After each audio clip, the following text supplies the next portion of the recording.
In this video, we're going to discuss how NMES actually works for quadriceps weakness. Now, in particular, a lot of us has heard of NMES, neuromuscular electrical stimulation, before. And a lot of us have kind of tossed it out with so many other modalities that we don't feel work that well for patients. Now, the thing is that recently we identified research that found NMES actually works really, really well for quadriceps. It shortens recovery times. It also is going to get the quadriceps to get more strength quicker. And the reason why is because it helps to combat against the inhibition of facilitating muscle recruitment inhibited by pain or joint effusion. This is especially helpful after injury. This is especially helpful after a surgery like an ACL. But bottom line, if a runner has weak quadriceps, NMES is a great option for them. So we shouldn't overlook this vital thing that a lot of patients can have access to. So let's break down what you need to know about NMES, because it's not that simple as just putting electrodes on and turning the machine on and letting them go. Not at all. We want to have specific parameters in a testing protocol that's going to be helpful for them so they know exactly what to do. So first off, NMES works. It shortens rehab time. It's going to help patients get stronger.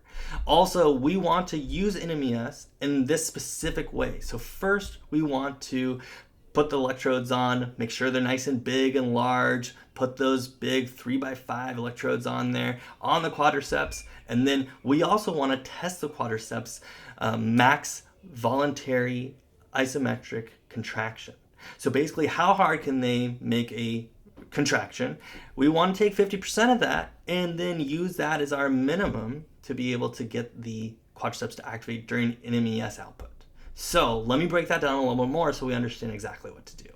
So first, we're going to put the electrodes on. We're going to make sure they have the right pads on. We're going to set them up, and then we're going to get that maximum voluntary isometric contraction. After that, we're going to educate them on the NMES. We're going to set up the parameters. I've got tables for that so you can see it. And then we're going to start by bringing us through and doing the treatment for NMES. Now, we're going to increase that treatment as we go. And this is all from JOSPT that has been shown is really, really effective. There's also a really, really good video that you can check out. And if you'd like, I'll put a link for it in Runner Resources. So if you're a Running Specialist Report subscriber, you'll have full access to that as well.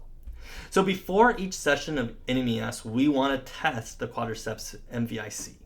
How do we do that? Well, we want to first have them do one of these three different options. They can either use an isokinetic dynamometer or a handheld one, or you can even use a knee extension 1 rep max. Now, each of these has a different setup, but they're just different machines.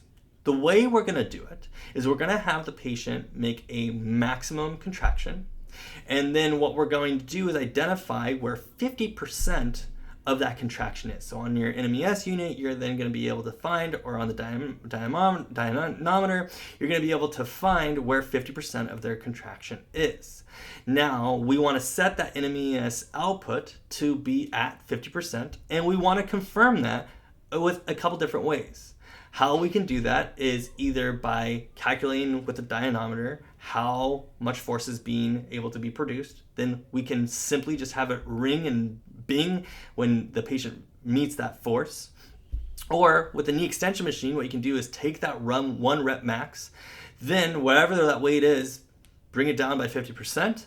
Then you have the contraction set on the NMES unit, and you're going to have the patient go through the NMES contractions passively. Remember, it's always passive. So as they extend the knee, you're going to then have that weight only set to 50%. If they overcome the weight and move the machine, you know they've reached 50%, and that's the way you can confirm it. So what are the parameters that we want to have? I'm going to just freeze here for us so we can see, and I'll slowly scroll down here. So you can see all of this is in Runner Resources. This is the parameters we want. One important thing is it is a shorter time on contraction, and the rest time is longer as well, 50 seconds of rest. This is the most evidence-based contraction and rest time because we see that patients actually get fairly fatigued doing this. So this is one important part that we want to think of. These parameters are really important. We're doing this for 15 minutes. These patients should get tired. And this is something that we want to make sure we're setting up correctly. Now, one other important thing to think about here is what are they doing when they're actually going through the NMES? is going to be passive. We're not going to have them do it actively. That is not what we want to do. What we do want to do is make sure that they are getting enough of the NMES output as possible. So you come back, you check in with them. Can I ramp it up? Okay, we can ramp up the intensity a little bit. Great. So you turn up, get it as high as possible. But not all machines are created equal. Some machines are going to be better for you than others. And when you're looking at NMES units, the Chattanooga Continuum is a good option. It will reach the therapeutic dosage for most patients, but not all patients were able to achieve that dosage. So remember, this can be something helpful, although it is not a plug-in-the-wall unit. The Solaris 709 Plus may be a better consideration for NMES in the clinic because you can plug it into the wall, it reaches higher dosages, the downside is a little less comfortable. So unfortunately, patients don't tolerate it quite as well, and unfortunately, that may be a barrier to entry to them doing the NMES. All that being said, NMES is a great option to improve muscle strength and improve quadriceps strength. And if you have an argument against NMES and say, well, it's a lot of time, it's a lot of setup, all these things, all that time is saved by not wasting time without getting the quadriceps stronger. So consider NMES for your patients with quadriceps weakness. Take a look, sign in to Runner Resources, and check out the full-length videos of exactly how to set it up and see the results with your patients.